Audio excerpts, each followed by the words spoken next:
BC కులగణన Congress party patent ఎవరు కూడా దాన్ని చేర్చుకోలేరు అనే మాట కూడా మనం చేస్తా ఉన్నాం.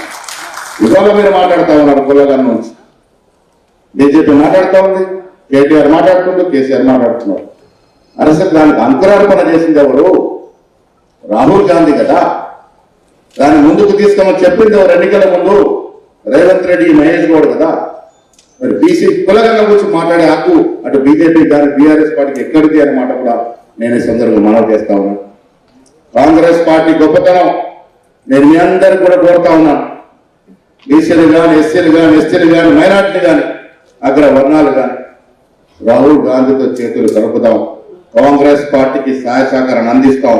ఆ తర్వాత మీ భవిష్యత్ అనేది మా జిమ్మెదారి అనే మాట కూడా సందర్భంగా మనవి చేస్తా ఉన్నాం. నమ్మండి, కాంగ్రెస్ పార్టీకి ఉన్న సిద్ధాంతం ఈ దేశంలో ఏ ఇతర పార్టీకి లేదు. ఆ మూల సిద్ధాంతంలో ఎదురుబడి ఉన్నది అందరికీ న్యాయం, సమన్యాయం అనే మాట. ప్రజలను మీ అందరూ కూడా విజ్ఞప్తి, మీ ద్వారా రాష్ట్ర ప్రజలకు విజ్ఞప్తి చేస్తాము, దేశ ప్రజలకు విజ్ఞప్తి చేస్తా ఉన్నాం. ఇవాళ రాహుల్ గాంధీ గారు ఈ దేశానికి భవిష్యత్తు, ఆయనే మనకు భవిష్యత్తు. నిష్కల్మషుడు, నిరాడంబరుడు, దూర దృష్టి, విజన్ ఉన్న నాయకుడు. ఎవరు అంత ధైర్యంగా ఈ బీసీ పనులను ముందుకు తీసుకొస్తారు?